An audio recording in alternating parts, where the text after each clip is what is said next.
जब तक बेटा आप दुख को नहीं छोड़ोगे, दुख आपको नहीं छोड़ेगा। आप मोबाइल पे शॉर्ट्स देख रहे हो, आप व्हाट्सएप पे किसी से रात रात बात कर रहे हो। अभी मुझे कोई एक टैबलेट दे दो कि मेरी जो परेशानी है उसका हल निकल जाए। मेरा बैकलॉग हो गया है, इसका आप कुछ सोल्यूशन दे दो कि मैंने 10 घंटे की पढ़ाई नहीं की है, आप कुछ ऐसा बता दो कि वो पढ़ाई अब 1 घंटे में हो जाए।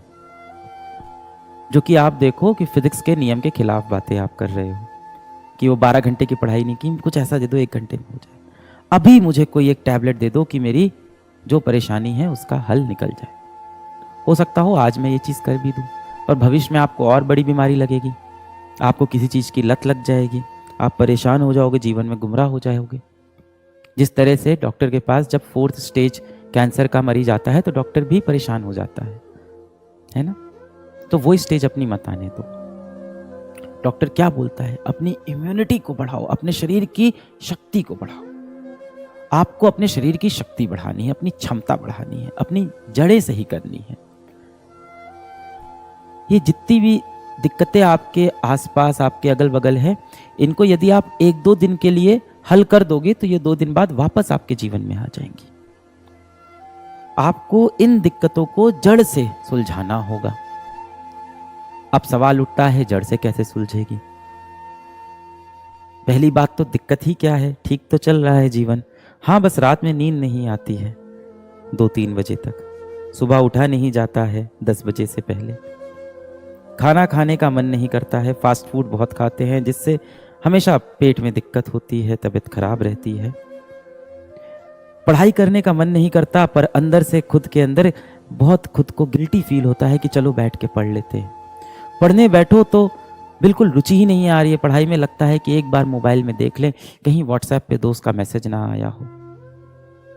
व्हाट्सएप खोला, किसी का मैसेज आया था, किसी अनजान व्यक्ति से चर्चा करने लग गए और आधा घंटा निकल गया, फिर लगा पढ़ाई करनी चाहिए, फिर पढ़ाई करने वापस आ गए।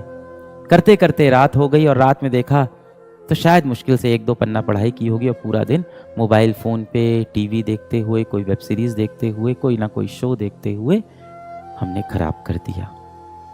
इस बीच माता पिता ने कहा कि 10 मिनट आपसे बात करनी है, तो उनको भी चिढ़ के बदतमीजी से उनसे भी बात कर दिया कि मेरे पास तो समय ही नहीं है। मैं ये नहीं कह रहा हूं इसमें तुम्हारी गलती है। कोई व्यक्ति, मान लो किसी व्यक्ति को कैंसर हो गया, या मान लो कोई व्यक्ति को बुखार हो गया और डॉक्टर उसे क्या बोलेगा? तुम्हारी गलती है, तुम्हारी गलती से तुमको बुखार हुआ है, तुम्हारी गलती से तुमको ये जेनेटिक डिसऑर्डर हुआ है, तुम्हारी गलती से ये तुम्हारी तबीयत खराब हुई है। नहीं ना, बीमारियां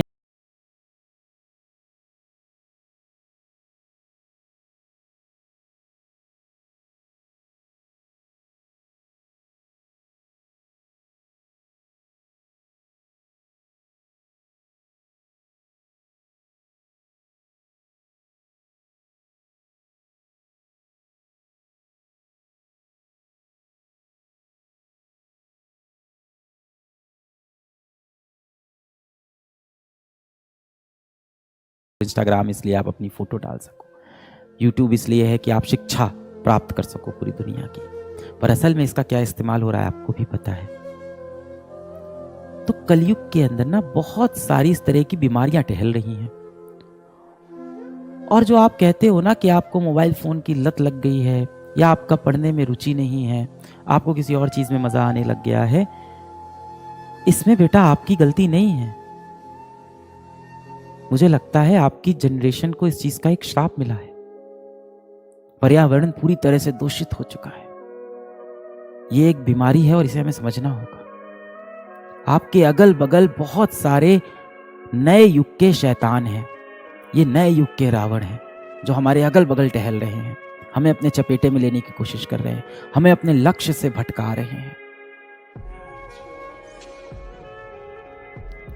जब आप किसी OTT प्लेटफॉर्म पे कोई भी वेब सीरीज देखने लगते हो, कोई भी शो देखने लगते हो जिसमें लड़ाई झगड़ा चल रही है, कुछ भी चल रही है, पंचायत चल रही है, उससे आपको आपका लक्ष्य पाने में कोई मदद नहीं होगी। आप बोलते हो नहीं वो मुझे खुशी देगा, मुझे सुख देगा, उतनी देर आप अपने एक बहुत अच्छे दोस्त से बैठ के किसी विषय पे चर्चा करो, आपको ज़्यादा सुख महसूस होगा। अपने माता पिता के साथ बैठ के बातें करो, आपको ज़्यादा सुख महसूस होगा। आप जाके बाहर कोई खेल खेलाओ, शारीरिक कसरत वाला कोई खेल खेलाओ, आपके शरीर को भी अच्छा लगेगा, आपके दिमाग को भी अच्छा लगेगा। पर हम कर नहीं पाते। क्यों? क्योंकि हम बीमार हो गए भाई। आप समझो इसमें आपकी गलती नहीं है। मैं आपको बिल्कुल ब्लेम नहीं कर रहा हूं। तुम्हारा हाथ पकड़ के मैं खड़ा हूं। मैं बहुत सारे बच्चों से हर रोज मिलता रहता हूँ। यहाँ ऑफिस में हर रोज बच्चे आते हैं। कभी मैं चला जाता हूँ किसी विद्यापीठ सेंटर में, कभी आसपास कहीं बच्चे मुझसे टकरा जाते हैं। मैं हर रोज बच्चों से मिलता रहता हूँ। कभी बैच के अंदर संवाद हो रहा होता है। वरना मैं सोशल मीडिया पे मैं तो एक्टिव रहता हूँ देखने के लिए कि मेरे बच्चे क्या कर रहे हैं। और मैं अपने बच्चों को दोष नहीं देता हूँ कि तू खराब है, तू पापी है, तू पागल है, तू नालायक है, तू दुष्ट है। नहीं है।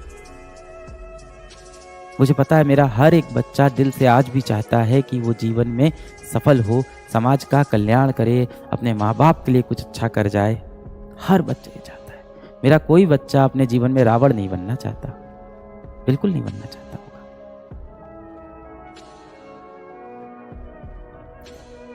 अब बात आती है इन बीमारियों से हम कैसे लड़े, जो हमारा समय लेके हमसे चली जाती हैं। इन बीमारियों से हम कैसे लड़े। अभी मैं यकीन बैच में था 2.0 में, तो यही बात हो रही थी। तो मैंने कहा था कि आपने कोई वेब सीरीज देखी, आपने कोई शो देखा, आप दोस्तों के साथ बाहर पार्टी पे चले गए, खाने पीने चले गए, आप मोबाइल पे शॉर्ट्स देख रहे हो, आप व्हाट्सएप पे किसी से रात रात बात कर रहे हो, ये जितनी भी आप मौज मस्ती कर रहे हो, इससे आप कभी भी जीवन में एक बड़े मनुष्य, एक सफल मनुष्य नहीं बनने वाले। किस्सा मौज मस्तियों का नहीं, मेहनतों का मशहूर होता है। मेहनतों के किस्से मशहूर होते हैं। ये जितनी भी बीमारियां हैं, इनसे लड़ने का क्या तरीका है? इंद्रियों पे काबू, इम्यूनिटी को बढ़ाना। कैसे होगा ये? अभी क्या हुआ मॉडर्न समय के अंदर, आप देखो भगवान पे विश्वास करने वाले को, और जब मैं भगवान बोल रहा हूं तो अपने अपने धर्म के हिसाब से अपने अपने क्रिएटर को आप मान लेना। भगवान पे विश्वास करने वाले को हमने बोला कि वो गंवार है। जो भी व्यक्ति होता है जो भगवान पे विश्वास करता है, हम लोग कहते हैं ये तो बहुत पुरानी सोच का है, ये तो गंवार है, साइंस ये कहती है, साइंस वो कहती है। मैं तो फिजिक्स का ही टीचर रहा हूं। आप इतिहास के जितने बड़े साइंटिस्ट उठा लो, सब ये कहते हैं कि ये दुनिया किसी ने बनाई है, अपने आप नहीं बनी है। हाँ, वो रचयिता जो है दुनिया का, वो देखने में कैसा होगा हमें नहीं पता है। इसीलिए उपनिषद कहती भी है कि भगवान का कोई रूप नहीं है, भगवान का कोई शेप नहीं है, पर है। मॉडर्न समय में क्या हुआ कि हम उससे दूर हो गए। हमें लगा कि बहुत कूल होगा अगर हम बोलेंगे कि I am N atheist, I don't believe in God. हमें लगा ये बहुत कूल है। और आप देखो जैसे जैसे आप अपने भगवान से, आप किसी भी भगवान को आप मान सकते हो, अंत में सब ऊपर एक है। आप यहां लड़ाई झगड़ा कर रहे हो, रचयिता तो एक ही होगा ना। तो आप जब उससे दूर होते हो तो आप इस तरह की बीमारियों से ग्रस्त होते हैं।